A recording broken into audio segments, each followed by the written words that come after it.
ప్రశ్న, ఒక గొంతుక, ఒక పిడికిలి, చైతన్యానికి 50,000. ఒక మనిషి కదిలితే సంఘంలో కదలికలు రావటం ఏడిత కష్టమేమీ కాదు.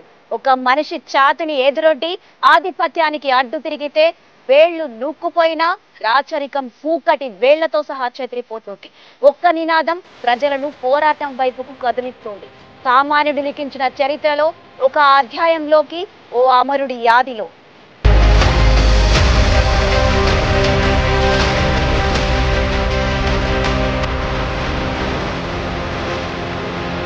అతను దారపోసిన నెత్తురు ప్రశ్న మలుకెత్తింది. బిగిసిన పిడికిళ్లకు ఊతమిచ్చి దొరతనాన్ని, గడిల గుత్తాధిపత్యాన్ని గడగడలాడించింది. భూమి కోసం, భుక్తి కోసం, బానిస సంఖ్యల విముక్తి కోసం ప్రతిఘటించిన గొంతుకలను ఏకం చేసి అతని చావు ఒక విప్లవాన్ని నడిపింది. ఆధిపత్యాన్ని మట్టుబెట్టడానికి తొలిమెట్టుగా సామాన్యులను రణరంగానికి మళ్లించింది. తెలంగాణ రైతాంగ సాయుధ పోరాటంతో దొరల గుండెల మీద పిడుగులు పడ్డ చరిత్రకు సాక్ష్యంగా తన ప్రాణాన్ని పణంగా పెట్టాడు అతనే దొడ్డి కొమరయ్య.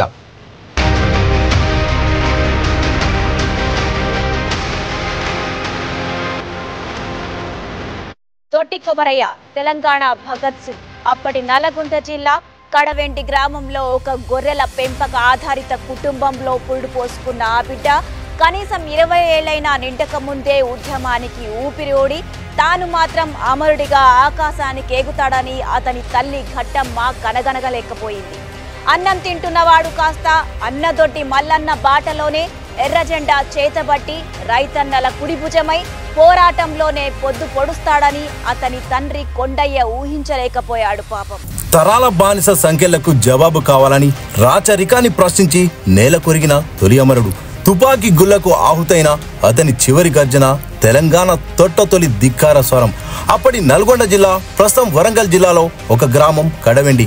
నిజాం పాలనలో దొరల దాష్టికానికి బలవుతూ ఎండిన డొక్కలతో వ్యవసాయం చేసుకొని పండించిన పంటలు సగానికి పైగా నిజాం రాజుల కింద బతుకుతున్న నిరంకుశ దొరల పాదాల దగ్గర దారపోయాల్సిన దుస్థితి అక్కడి ప్రజలది. వంగి వంగి దండాలు పెడుతుంటే అణిచివేతే వాళ్లకు ప్రతి నమస్కారం అయినప్పుడు ఆ భూమిలో పుట్టిన తిరుగుబాటుకు ఆ గ్రామం ఈనాటికి చరిత్రలో సాక్ష్యంగా నిలిచింది. నేటికి అక్కడ మట్టిలోని ప్రతి అణువణువు రైతుల రక్తాల ఆర్తనాదాలు, రైతాంగ సాయుధ దళాల రక్తపు చెమ్మకు పొగిలి పొగిలి కుమిలిపోతుంది. కమ్యూనిస్టు భావజాలాన్ని నరనరన ఎక్కించుకొని దున్నేవాడితే దుక్కు, కష్టపడ్డవాడు ఇంకొకరి కాళ్ల మీద పడాలని లేదని నమ్మి వెట్టి చాకిరీలో వెలవెలబోయిన తన గ్రామ ప్రజలను చూసి మిన్నకుండలేకపోయాడు దొడ్డి కొమరయ్య. పండించిన పంటలో రైతులకు 2 గింజలైనా మిగలగా అన్నమో రామచంద్ర అనే పరిస్థితిని చూసి దౌర్జన్యం ఎక్కడ జరుగుతుందో అక్కడే పరిష్కారం దక్కించుకోవాలనుకున్నాడు. దొరల ఇళ్లలో పాచి పనులు చేసి తమ ధన మాన ప్రాణాలను గుప్పిట్లో దాచుకొని బతికిన బడుగు జీవుల కష్టాలను ఎరిగినవాడు. దొరసాని వణికిపోయింది. జనాల్లో తన కుటుంబము ఉందని గుర్తెరిగినవాడు. భూస్వాముల అరాచకాలకు సంస్థానంలోని గ్రామాలని ఒళ్ళును కుల్లబరుచుకునేంత వెట్టి చాకిరి చేసి కనీస అవసరాలకు కూడా దొరల ముందు దేహి అనాలి. గొంతులోని ఊపిరి కూడా దొరల భిక్షమే అనుకుంటూ బిక్కుబిక్కుమనే బ్రతుకులను ఉద్యమం వైపు నడిపి తెలంగాణ రైతాంగ సాయుధ పోరాటానికి ఊతమిచ్చాడు దొడ్డి కొమరయ్య. విష్ణూరు దేశ్ముఖ్ రామచంద్రారెడ్డి తల్లి జానమ్మ జాగీర్దారు కడవెండి. పేట్రేగిపోతున్న ఆమె పన్నుల వసూలు, వెట్టి చాకిరీలకు గట్టి సమాధానం చెప్పాలనే ఆంధ్ర మహాసభ ఆవిర్భవించింది.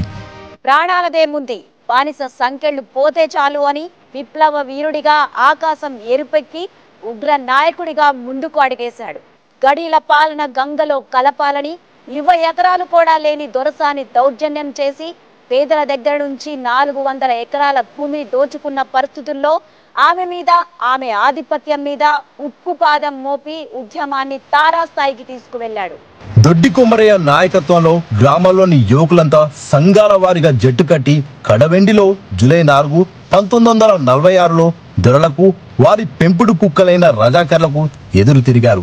సామాన్య సైన్యం జానమ్మ గడిని సమీపించడంతోనే రజాకర్లు గడి లోపల నుండి తుపాకులు పేల్చడం మొదలుపెట్టారు. బుల్లెట్ సరాసరి అతని కడుపులోకి దూసుకుపోయింది. దొడ్డి కొమరయ్య ఒక్కసారిగా కుప్పకూలి మరణించాడు. పోరాటాన్ని ముందుండి నడిపించిన దొడ్డి కొమరయ్య చావు ఉద్యమాన్ని మరింత ఉధృతం చేసింది. ఒక్క చావుతో జనం కలిసి ప్రభంజనమై జానమ్మ గడిని బద్దలు కొట్టారు. ఒక్క గ్రామంతో మొదలై మొత్తం హైదరాబాద్ సంస్థానాన్ని కదిలించి పోరుబాట పట్టించింది. హైదరాబాద్ విముక్తి కోసం కమ్యూనిస్టు అవతారం ఎత్తిన ఆంధ్ర మహాసభ నీడలో ఎందరో ఉద్యమ పోరుబిడ్డలు ఏకమయ్యారు.